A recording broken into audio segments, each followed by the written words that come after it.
है पाक दिल यीशु दे, तू ही मेरा सहारा है पाक दिल यीशु दे, तू ही मेरा सहारा है।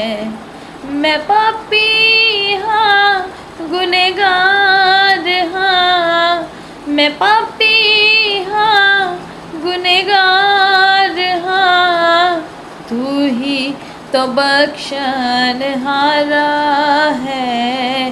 ए पाक दिल यीशु दे, तू ही मेरा सहारा है पाक दिल यीशु दे, तू ही मेरा सहारा है। सो सारिਆਂ ਨੂੰ जैमसी की परमेश्वर ਦਾ बहुत ज़्यादा धन्यवाद कि खुदा ने एक बारी फिर ਤੁਹਾਡੇ ਨਾਲ परमेश्वर ਦਾ वचन शेयर ਕਰਨ ਦਾ ਫਜ਼ਲ ਦਿੱਤਾ। सो बहुत ही ज़्यादा असी धन ते मुबारक लोग हैं कि असी परमेश्वर के वचनों ਨੂੰ सुनते हैं तो सानू परमेश्वर का वचन जिहड़ा सुनने ਨੂੰ मिल रहा वा। तो एक गल है एक कि मतलब सुनने वाले ही नहीं, परमेश्वर के वचन के उत्ते सानू चलण वाले भी बनना चाहिए वा। हालेलुया। तो अज असी इस तरह ही एक गल करांगे।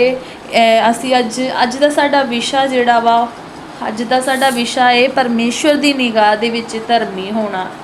सो असी किस तरह परमेश्वर की निगाह दे विच धर्मी हो सकते हैं। सो असी पुराने नेम दे विच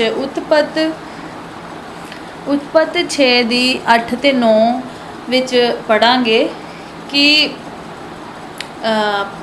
देखते हैं कि मतलब नूह एक धर्मी बंदा सी। नूह जिहड़ा सी मतलब अपने नगर दे विच जदों रहिंदा ही ते उन्हां वर्गा नहीं हीगा, उन्हां तो सैपरेट हीगा। अपने आप नूं उन्हें परमेश्वर दे विच अपने आप नूं उन्हें पवित्र रखिया। हालेलुया। तो असी इस तरह ही इसे वचन दे विच असी गौर करते हैं। तो मैं पहले तुहाडे वास्ते वचन जिहड़ा वा एक बारी पढ़ांगी तो चलो आओ असी एक बारी वचन नूं पढ़ते हैं। सो असी पढ़ांगे जी उत्पत्त 6 दी 8 ते 9। तो मैं तुहाडे वास्ते पढ़ांगी। पर नूह उत्ते यहोवा दी किरपा दी निगाह हुई। ये नूह दी कुलपत्री है। नूह एक धर्मी मनुख सी अते अपनी पीढ़ी विच संपूर्ण सी। हालेलुया। तो सचमुच जिहड़ा परमेश्वर दा दास नूह आ ते सचमुच वो एक धर्मी पुरख सी, मतलब पूरी तरह ना अपनी पीढ़ी दे विच संपूर्ण सी। तो अज असी अपने ते गौर करिए कि मतलब कि असी संपूर्ण है वां।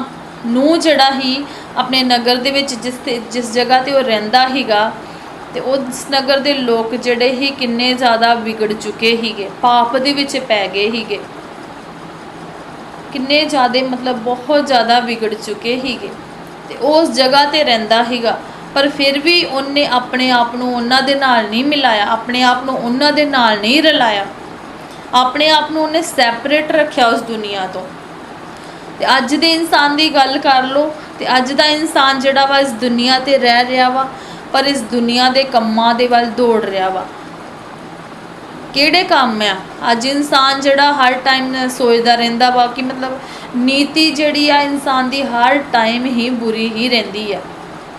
अज इंसान सोचदा वा कि मैं भी अज वालां नूं रिबॉन्डिंग करवा ला, मैं भी अज छोटे छोटे कपड़े पा ला, मैं भी इदां ये वो जिस तरह दुनिया कर रही आ उस तरह इंसान जिहड़ा करदा जा रहा वा। तो मतलब नूह दे आपां गौर करिए तो किन्ना एक परमेश्वर दा वधिया बंदा सी, पर किन्ना परमेश्वर दा वधिया दास सीगा वो कि उन्हें उस जगह ते रह के भी अपने आप नूं किन्ना पवित्र रखिया। कि असी कदी कोशिश की असी अपने आप नूं पवित्र रखिया कदी भी नहीं। अज इंसान दुनिया जिस तरह दुनिया करदी उस तरह ही इंसान जिहड़ा वा उस तरह दौड़दा फिर रहा दुनिया दे मगर। सो असी फर्स्ट नंबर देखांगे कि नूह अपनी पीढ़ी दे विच संपूर्ण सी। संपूर्ण किस तरह से कि मतलब पूरी तरह ना पवित्र सी, उस जगह ते रहिंदा ही नगर दे विच, पर अपने आप नूं उहने पवित्र रखिया, प्रार्थना दे विच रहा, रोजे दे विच रहा, अपने परिवार नूं भी इत्थों तोड़ी कि उन्हें अपने परिवार नूं भी पवित्र रखिया। हालेलुया। पर अज दा इंसान जिहड़ा दुनिया दे विच रह के अपने आप नूं पवित्र नहीं रखदा, बल्कि दुनिया वाले काम जिहड़े वो करदा वा, उन्होंने ज़्यादा दुनियावी काम जिहड़े वो पसंद आ, परमेश्वर के काम जिहड़े इंसान नूं बिल्कुल नहीं पसंद है भी। अज इंसान की सोच वचन दे विच लिखिया कि जदों परमेश्वर ने इंसान नूं बनाया तो इंसान नूं बनाउण तो परमेश्वर नूं रंज होया, परमेश्वर नूं गुस्सा आया, दुख लगा कि मैं क्यों बनाया इंसान। क्यों? क्योंकि इंसान की सोच जिहड़ी आ हर टाइम ही बुरी रहिंदी आ। पता नहीं किहड़े किहड़े बुरे बुरे विषय, बुरे बुरे विचार जिहड़े हर टाइम बंदा जिहड़ा सोचदा ही रहिंदा वा। कदी उन्हें प्रार्थना ही नहीं की कि मेरे खुदा मेरे विचारां नूं तू पवित्र कर, मैनूं तू शुद्ध कर। कदी प्रार्थना की असी? पर नूह दे वाल अगर असी गौर करिए तो कितना धर्मी पुरख सी, उस नगर दे विच रह के भी फिर भी उन्हें परमेश्वर की पूरी तरह ना वफादारी की, परमेश्वर के हुक्मां की पालना की। अज इंसान परमेश्वर के हुक्मां की पालना नहीं करता, बल्कि दुनियावी लोगों के विच फसिया रहिंदा वा कि मैं अज वो कर ला, मैं पैसा कमा लवां, मैं ये कर ला, मैं वो कर लवां। तो कितनी वधिया गल कि मतलब नूह उस जगह ते रह के ते उन्हां वर्गा नहीं बनया, उन्हां तो सैपरेट ही रहा। ते दूसरे नंबर ते नूह परमेश्वर दे नाल चलदा सी। सो नूह जदों परमेश्वर दे नाल चलदा हीगा तो उन्हें परमेश्वर दे हर एक हुक्म की पालना की। अज नूह जिहड़ा दूजियां दियां कमियां जिहड़ियां अज नूह जिहड़ा वा नूह जिहड़ा वा मतलब कि परमेश्वर दे नाल जदों चलदा ही तो उन्होंने किसी दूसरे दी मतलब कि ये नहीं कि मैं भी उहदे वर्गा बन जावां या मैं वो ये वो इदां करा, मैं भी वो करा।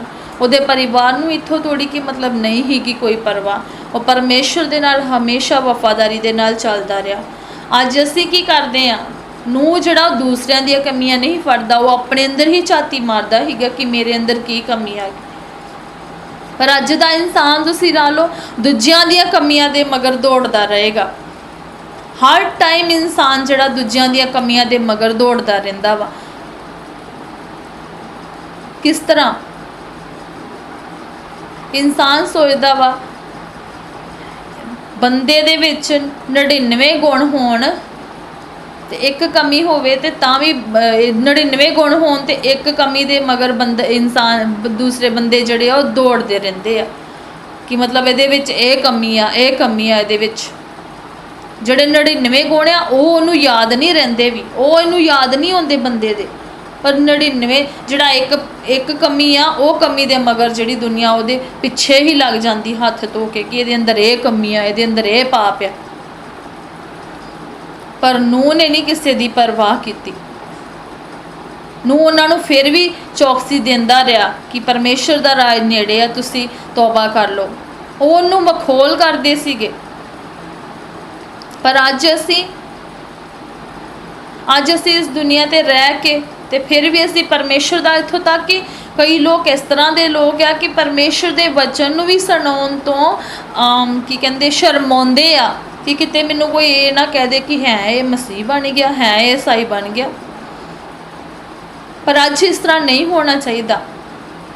जो हुक्म सानू परमेश्वर ने दिता वो हुक्म सानू परमेश्वर दे दूसरिਆਂ ਨੂੰ भी दसना चाहिए ते आप भी वो हुक्मां दी सानू पालना करनी चाहिए आ। दुनिया दी कमियां जड़ियां वो ना वेखो भी, अपनी कमी वेखो कि मेरे विच की कमी आ। जे असीं दूसरिਆਂ दी कमियां दे विच झाती दूसरे दे अंदर झाती मारांगे ते असीं परमेश्वर दे नाल कदी भी नहीं जुड़ सकदे। साडा रिश्ता जिहड़ा वा वो परमेश्वर दे नालों टुट जाएगा हमेशा हमेशा वास्ते। दूसरिਆਂ दी कमियां लभण नालों चंगा है कि असीं अपने अंदर झाती मारीए कि की असीं पूरी तरह नाल वफादार हां खुदा दे नाल, कि मैं पूरी तरह नाल शुद्ध हां परमेश्वर दे विच। नूह उस जगह ते रह के अपने आप नूं पवित्र रखिया, उन्हें शुद्ध रखिया उन्हें। पर असीं इस दुनिया ते रह के ਅਸੀਂ ਸ਼ੁੱਧ ਨਹੀਂ ਰੱਖਦੇ ਆਪਣੇ ਆਪ ਨੂੰ, ਅਸੀਂ ਪਾਪ ਦੇ ਵਿੱਚ ਡੁੱਬੇ ਹੋਏ ਹਾਂ। ਹਾਲੇਲੂਇਆ। ਸੋ ਅੱਜ ਸਾਨੂੰ ਚਾਹੀਦਾ ਵਾ ਕਿ ਅਸੀਂ ਆਪਣੇ ਆਪ ਨੂੰ ਪਵਿੱਤਰ ਰੱਖੀਏ, ਆਪਣੇ ਆਪ ਨੂੰ ਅਸੀਂ ਸ਼ੁੱਧ ਰੱਖੀਏ। ਕਿਹਦੇ ਵਾਸਤੇ? ਆਪਣੇ ਪਰਮੇਸ਼ਵਰ ਦੇ ਵਾਸਤੇ ਸ਼ੁੱਧ ਰੱਖੀਏ। ਹਾਲੇਲੂਇਆ। तो दूसरा कि दुनिया वाले काम नहीं करने। सो दुनिया दे विच जिहड़े काम जो दुनिया काम करती आ, दुनिया की काम करती है कि मतलब डांस कर लिया, नच लिया, टप लिया, हासा मखौल कर लिया, या फिर मेकअप वगैरह कर लिया, छोटे छोटे कपड़े पा ले, होर भी किन्ने दुनिया ते काम आ, बुरे बुरे काम, झूठ बोलना, चोरी करनी, जनाकारी करनी, ये दुनिया दे काम आ। पर सानू इहो जे काम जिहड़े नहीं करने चाहिए। असी परमेश्वर यीशु मसीह दे जिंदा खुदावंद दे बच्चे आ। दुनिया वाले काम असी सानू नहीं करने चाहिए। नूह ने कोई भी इहो जिहा काम नहीं किया जो दुनिया वाला, वो हमेशा पवित्र रहा ते पवित्र ही परमेश्वर ने रखा। हालेलुया। सो असी दुनिया दे विच रह के ते ओहो जे काम नहीं करने। असी अपने आप को सैपरेट रखना वा, अपने आप को पवित्र रखना वा, अपने बुरे कामों के उत्ते सानू फतह पानी चाहिए। अगर साडे अंदर गंदे विचार उठ रहे आ तो यीशु के नाम च अपने माइंड ते हथ रख के उस वेले तुहानू प्रार्थना करनी चाहिए कि यीशु के नाम च इस वक्त सारे बुरे विचार खत्म हो जाए। रखन शबा बाबा लखरा बाबा बाबा।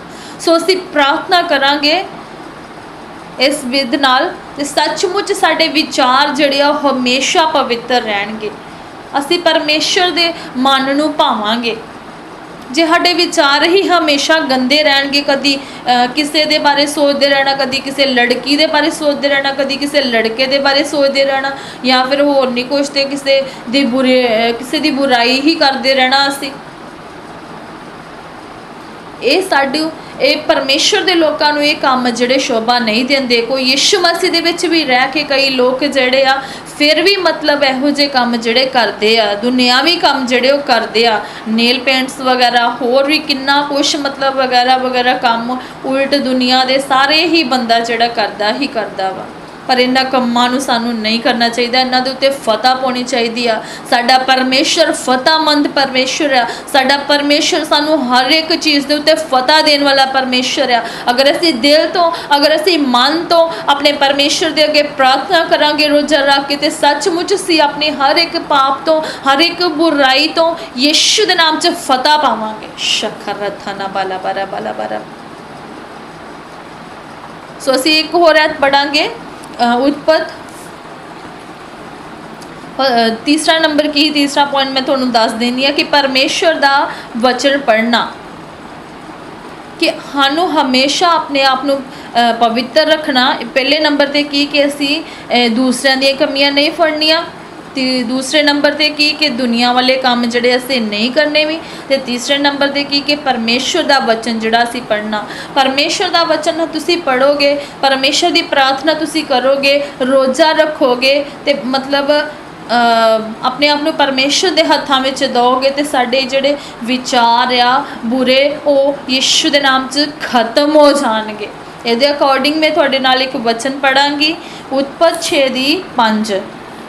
फिर यहोवा ने वेख्या कि आदमी की बुराई धरती उत्ते वध गई, और उस दे मन के विचार की हर एक भावना सारा दिन ही बुरी रहिंदी है।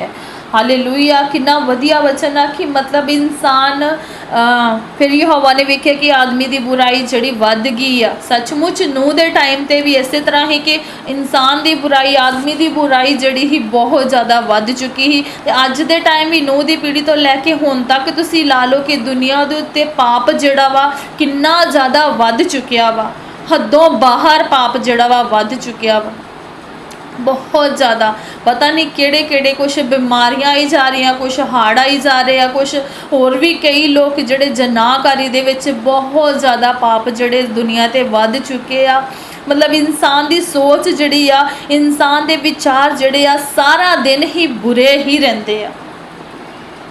ਤੇ ਇਸ ਦੁਨੀਆ ਦੇ ਵਿੱਚ ਰਹਿ ਕੇ ਅਸੀਂ ਆਪਣੇ ਵਿਚਾਰ ਕਿਸ ਤਰ੍ਹਾਂ ਅਸੀਂ ਆਪਣੇ ਆਪ ਵਿਚਾਰਾਂ ਨੂੰ ਪਵਿੱਤਰ ਰੱਖ ਸਕਦੇ ਹਾਂ। ਕਦੀ ਅਸੀਂ ਪ੍ਰਾਰਥਨਾ ਕੀਤੀ ਆ ਆਪਣੇ ਵਾਸਤੇ ਕਿ ਖੁਦਾ ਮੇਰੇ ਵਿਚਾਰਾਂ ਨੂੰ ਤੂੰ ਪਵਿੱਤਰ ਕਰ? ਅਗਰ ਨਹੀਂ ਕੀਤੀ ਤੇ ਅੱਜ ਤੋਂ ਹੀ ਕਰਨੀ ਸ਼ੁਰੂ ਕਰ ਦਿਓ। ਆਪਣੇ ਵਿਚਾਰਾਂ ਨੂੰ ਪਰਮੇਸ਼ਰ ਦੇ ਨਾਮ ਦੇ ਵਿੱਚ ਪਵਿੱਤਰ ਕਰਨਾ ਸ਼ੁਰੂ ਕਰ ਦਿਓ। ਅਗਰ ਸਾਡੇ ਵਿਚਾਰ ਪਵਿੱਤਰ ਹੋਣਗੇ ਤੇ ਸਾਡਾ ਮਨ ਪ੍ਰਾਰਥਨਾ ਕਰਨ ਨੂੰ ਕਰੇਗਾ, ਸਾਡਾ ਮਨ ਬਾਈਬਲ ਪੜ੍ਹਨ ਨੂੰ ਕਰੇਗਾ, ਸਾਡਾ ਮਨ ਰੋਜ਼ਾ ਰੱਖਣ ਵਾਸਤੇ ਕਰੇਗਾ। ਅਗਰ ਸਾਡੇ ਵਿਚਾਰ ਹੀ ਬੁਰੇ ਰਹਿਣਗੇ ਸਾਰਾ ਦਿਨ ਦੇ ਵਿੱਚ ਤੇ ਸਾਡਾ ਪ੍ਰਾਰਥਨਾ ਨੂੰ ਨਹੀਂ ਮਨ ਕਰੇਗਾ, ਰੋਜ਼ਾ ਰੱਖਣ ਨੂੰ ਨਹੀਂ ਮਨ ਕਰੇਗਾ, ਬਾਈਬਲ ਪੜ੍ਹਨ ਨੂੰ ਵੀ ਮਨ ਨਹੀਂ ਕਰੇਗਾ। ਤੋ ਅੱਜ ਦੇ ਟਾਈਮ ਤੇ ਸਾਨੂੰ ਕੀ ਚਾਹੀਦਾ ਵਾ? ਉਸ ਟਾਈਮ ਤੇ ਤੁਸੀਂ ਦੇਖੋ ਕਿ ਨੂਹ ਉਸ ਟਾਈਮ ਦੇ ਵਿੱਚ ਕਿੱਦਾਂ ਰਹਿੰਦਾ ਸੀਗਾ, ਕਿੰਨਾ ਵਧੀਆ ਰਹਿੰਦਾ ਸੀਗਾ, ਆਪਣੇ ਆਪ ਨੂੰ ਪਵਿੱਤਰ ਰੱਖਦਾ ਸੀਗਾ। ਤੇ ਅੱਜ ਅਸੀਂ ਵੀ ਨੂਹ ਵਰਗੇ ਬਣੀਏ ਕਿ ਨੂਹ ਜਿਹੜਾ ਹੀ ਉਸ ਟਾਈਮ ਦੇ ਉੱਤੇ ਬਚਾਇਆ ਗਿਆ। ਕਿਉਂ ਬਚਾਇਆ ਗਿਆ? ਤੁਸੀਂ ਜਾਣਦੇ ਹੋ ਕਿਉਂ ਬਚਾਇਆ ਗਿਆ? ਕਿਉਂਕਿ ਉਹ ਪਵਿੱਤਰ ਸੀ, ਉਹ ਧਰਮੀ ਸੀਗਾ। ਉਸ ਦੁਨੀਆ ਦੇ ਵਿੱਚ ਰਹਿ ਕੇ ਵੀ ਉਹ ਆਪਣੇ ਆਪ ਨੂੰ ਉਹਨੇ ਪਵਿੱਤਰ ਰੱਖਿਆ ਸੀ, ਇਸੇ ਕਰਕੇ ਉਹ ਬਚਾਇਆ ਗਿਆ। ਅਗਰ ਅਸੀਂ ਵੀ ਆਪਣੇ ਆਪ ਨੂੰ ਪਵਿੱਤਰ ਰੱਖਾਂਗੇ ਇਸ ਦੁਨੀਆ ਦੇ ਵਿੱਚ ਰਹਿ ਕੇ, ਅਸੀਂ ਆਪਣੇ ਮਾਈਂਡ ਨੂੰ, ਆਪਣੇ ਦਿਲ ਨੂੰ ਪਵਿੱਤਰ ਰੱਖਾਂਗੇ ਤੇ ਸੱਚਮੁੱਚ ਅਸੀਂ ਵੀ ਬਚਾਏ ਜਾਵਾਂਗੇ। ਕਿੰਨੇ ਲੋਕ ਮਰ ਰਹੇ ਆ, ਬਿਮਾਰੀਆਂ ਦੇ ਨਾਲ ਮਰ ਰਹੇ, ਹੜ੍ਹ ਦੇ ਨਾਲ ਮਰ ਰਹੇ ਆ, ਕਿੰਨੇ ਲੋਕ ਐਕਸੀਡੈਂਟ ਦੇ ਨਾਲ ਮਰ ਰਹੇ ਆ। ਅਗਰ ਅਸੀਂ ਵਚਨ ਪੜਾਂਗੇ, ਬਾਈਬਲ ਪੜਾਂਗੇ, ਪ੍ਰਾਰਥਨਾ ਕਰਾਂਗੇ, ਰੋਜ਼ਾ ਰੱਖਾਂਗੇ ਤੇ ਸੱਚਮੁੱਚ ਅਸੀਂ ਵੀ ਬਚਾਏ ਜਾਵਾਂਗੇ। ਹਾਲੇਲੂਇਆ। ਸੋ ਅੱਜ ਸਾਨੂੰ ਹੁਣ ਤੋਂ ਹੀ ਸਾਨੂੰ ਤੋਬਾ ਕਰਨ ਦੀ ਲੋੜ ਹੈ ਇੱਕ ਵਾਰ ਫਿਰ ਤੋਂ, ਕਿ ਮਤਲਬ ਆਪਣੀ ਜ਼ਿੰਦਗੀ ਨੂੰ ਅਸੀਂ ਇੱਕ ਨਵੀਂ ਰੋਸ਼ਨੀ ਜਿਹੜੀ ਦੇ ਸਕੀਏ। ਰੋਸ਼ਨੀ ਤੇ ਸਾਡੇ ਕੋਲ ਹੈ ਹੀ ਆ ਯਿਸੂ ਮਸੀਹ ਦੀ, ਪਰ ਇੱਕ ਗੱਲ ਹੈ ਕਿ ਮਤਲਬ ਆਪਣੇ ਆਪ ਨੂੰ ਅਸੀਂ ਪਵਿੱਤਰ ਰੱਖਣ ਵਾਸਤੇ ਇੱਕ ਵਾਰੀ ਫਿਰ ਤੋਂ ਆਪਣੇ ਮਾਈਂਡ ਨੂੰ ਯਿਸੂ ਮਸੀਹ ਦੇ ਗਾੜੇ ਲਹੂ ਦੇ ਨਾਲ ਤੁਸੀਂ ਧੋਣਾ ਸ਼ੁਰੂ ਕਰ ਦਿਓਗੇ। ਅਗਰ ਤੁਸੀਂ ਇੱਦਾਂ ਕਰੋਗੇ ਤੇ ਸੱਚਮੁੱਚ ਇਸ ਦੁਨੀਆ ਦੇ ਵਿੱਚ ਤੁਸੀਂ ਪਵਿੱਤਰ ਹੀ ਰਹੋਗੇ। ਆਪਣੇ ਵਿਚਾਰਾਂ ਨੂੰ ਹਰ ਟਾਈਮ ਪਵਿੱਤਰ ਰੱਖੋ। ਦੁਨੀਆ ਵਾਲੇ ਕੰਮ ਬਿਲਕੁਲ ਤੁਸੀਂ ਛੱਡ ਦਿਓ, ਕਿਉਂਕਿ ਦੁਨੀਆ ਵਾਲੇ ਕੰਮਾਂ ਦੇ ਵਿੱਚ ਕੁਛ ਵੀ ਨਹੀਂ ਰੱਖਿਆ ਵੀ। ਅਗਰ ਤੁਸੀਂ ਕਹਿੰਦੇ ਹੋ ਕਿ ਮਤਲਬ ਜਨਾਹਕਾਰੀ ਕਰ ਲਈਏ ਜਾਂ ਪਾਪ ਚੋਰੀ ਕਰ ਲਈਏ ਜਾਂ ਝੂਠ ਬੋਲ ਲਈਏ ਵੀ, ਇਹਦੇ ਵਿੱਚ ਕੁੱਖ ਵੀ ਨਹੀਂ ਰੱਖਿਆ ਵੀ। ਇਹਦੇ ਵਿੱਚ ਸਿਰਫ ਬਦਨਾਮੀ ਆ। ਅਗਰ ਅਸੀਂ ਯਿਸੂ ਮਸੀਹ ਦੇ ਸੱਚੇ ਬੱਚੇ ਆ ਤੇ ਅੱਜ ਤੋਂ ਹੀ ਅਸੀਂ ਆਪਣੇ ਵਿਚਾਰਾਂ ਨੂੰ ਪਵਿੱਤਰ ਕਰਨਾ ਸ਼ੁਰੂ ਕਰ ਦਈਏ, ਆਪਣੇ ਆਪ ਨੂੰ ਪਰਮੇਸ਼ਰ ਦੇ ਜ਼ਿੰਦਾ ਹੱਥ ਵਿੱਚ ਦੇਣਾ ਸ਼ੁਰੂ ਕਰ ਦਈਏ ਵੀ। ਆਪਣੇ ਵਿਚਾਰ ਜਿਹੜੇ ਆ ਹਮੇਸ਼ਾ ਅਸੀਂ ਸੱਚੇ ਰੱਖੀਏ ਤੇ ਪਵਿੱਤਰ ਰੱਖੀਏ ਵੀ। ਹਾਲੇਲੂਇਆ। ਤੋ ਬਹੁਤ ਹੀ ਪਿਆਰਾ ਵਚਨ ਸੀ ਤੁਹਾਡੇ ਵਾਸਤੇ ਤੇ ਹੈ ਹੀਗਾ, ਤੇ ਸੱਚਮੁੱਚ ਇਹ ਵਚਨ ਜਿਹੜਾ ਤੁਹਾਨੂੰ ਬਲੈਸ ਕਰੇਗਾ, ਤੁਹਾਨੂੰ ਆਸ਼ੀਸ਼ ਦੇਵੇਗਾ। ਜੋ ਵੀ ਇਹ ਵਚਨ ਨੂੰ ਸੁਨੇਗਾ, ਮੈਂ ਵਿਸ਼ਵਾਸ ਕਰਦੀ ਹਾਂ ਕਿ ਯਿਸੂ ਮਸੀਹ ਦੇ ਸਾਮਰਥੀ ਨਾਮ ਦੇ ਵਿੱਚ ਉਹ ਆਸ਼ੀਸ਼ ਪਾਏਗਾ ਤੇ ਆਪਣੇ ਪਾਪ ਵਾਲੇ ਰਸਤੇ ਤੋਂ ਮੁੜ ਜਾਏਗਾ। ਹਾਲੇਲੂਇਆ। तो अज की दुनिया दे विच मैं फिर एक बारी कहांगी कि सानू दुनिया वाले काम जड़े नहीं करने चाहिए, दुनिया वाले काम जड़े सानू छड्डने चाहिए आ, सानू तौबा करनी चाहिए आ, बपतिस्मा लेना चाहिए वा और परमेश्वर दे नाल वफादार सानू रहना चाहिए। जिस तरह तुसी नूह वेख रहे हो कि नूह दी है तुसी बाइबल दे विच पढ़ सकते हो, बहुत ही प्यारी मतलब स्टोरी लगती है। मैनू तो बहुत ज़्यादा पसंद आ ये स्टोरी कि सचमुच ही एक गौर करने वाली गल है कि नूह अपने नगर विच रह के ते किस तरह उन्हें अपने आप को पवित्र रखा। जल परलो ने उन्हें जल परलो जो आई तो परमेश्वर ने उन्होंने बचाया। हालेलुया। अगर साडे ते भी कोई बीमारी होंदी है, कोई पाप होंदा वा या साडे ते कोई भी मुसीबत आंदी आ, ते जे साडे अंदर पवित्रता ही होएगी, जे साडे अंदर दुआ प्रार्थना होएगी ते ओहदे नाल ही असीं बच सकदे हां। हालेलुया। तो सचमुच ही बहुत ही प्यारा वचन सी। ये वचन के द्वारा खुदा तुहानूं आशीष देवे भी। तो मैं एक बारी तुहाडे सारिਆਂ ਦੇ वास्ते प्रार्थना करांगी। तो आओ असीं प्रार्थना दे विच चलदे हां। Hallelujah hallelujah hallelujah hallelujah thank you Lord thank you Jesus Shri खाना मन शुकंधेरे बेरे बो थारा बाबा बाला शुखरा दाना बा यीशु मसीह दे सामर्थी नाम दे विच मेरे खुदा अज दा वचन जो असी तुहाडा सुनिया है यीशु दे नाम च अज दा वचन जो भी जन सुने तुहाडे सामर्थी नाम दे विच मेरे खुदा ਉਹਦੇ ਵਿਚਾਰ ਸ਼ੁੱਧ ਹੋ ਜਾਣ ਯीशु ਦੇ ਨਾਮ ਚ ਪ੍ਰਭੂ ਸੱਚਮੁੱਚ ਇਸ ਦੁਨੀਆ ਦੇ ਕੰਮਾਂ ਨੂੰ ਅਸੀਂ ਛੱਡ ਦਈਏ ਮੇਰੇ ਖੁਦਾ ਔਰ ਪ੍ਰਭੂ ਯीशु ਮਸੀਹ ਆਪਣੇ ਨਾਲ ਸਾਨੂੰ ਵਫਾਦਾਰ ਬਣਾ ਲਓ ਮੇਰੇ ਖੁਦਾਵੰਦ ਖੁਦਾ ਹਰ ਇੱਕ ਪਾਪ ਸਾਡੀ ਜ਼ਿੰਦਗੀ ਦੇ ਵਿੱਚੋਂ ਖਤਮ ਹੋ ਜਾਏ ਯीशु ਦੇ ਨਾਮ ਚ ਜਿਸ ਤਰ੍ਹਾਂ ਪ੍ਰਭੂ ਯीशु ਮਸੀਹ ਜੀ ਨੂੰ ਆਪਣੇ ਟਾਈਮ ਦੇ ਵਿੱਚ ਪਵਿੱਤਰ ਸੀ ਐਸੇ ਤਰ੍ਹਾਂ ਹੀ ਮੇਰੇ ਖੁਦਾ ਸੀ ਪਵਿੱਤਰ ਬਣ ਜਾਈਏ ਮੇਰੇ ਸਾਮਰਥੀ ਖੁਦਾ ਕੋਈ ਕਮੀ ਕੋਈ ਕਮਜ਼ੋਰੀ ਮੇਰੇ ਖੁਦਾਵੰਦ ਖੁਦਾ ਸਾਡੇ ਅੰਦਰ ਆ ਤੇ ਉਹ ਤੁਹਾਡੇ ਸਾਮਰਥੀ ਨਾਮ 'ਚ ਖਤਮ ਹੋ ਜਾਏ ਪ੍ਰਭੂ ਜੀ ਇਹ ਵਚਨ ਮੇਰੇ ਖੁਦਾ ਜੋ ਵੀ ਜਨ ਸੁਣੇ ਤੁਹਾਡੇ ਸਾਮਰਥੀ ਨਾਮ ਦੇ ਵਿੱਚ ਮੇਰੇ ਖੁਦਾ ਉਹ ਬਲੈਸ ਹੋ ਜਾਏ ਔਰ ਆਪਣੇ ਪਾਪਾਂ ਤੋਂ ਤੌਬਾ ਕਰ ਲੈ ਮੇਰੇ ਖੁਦਾਵੰਦ ਖੁਦਾ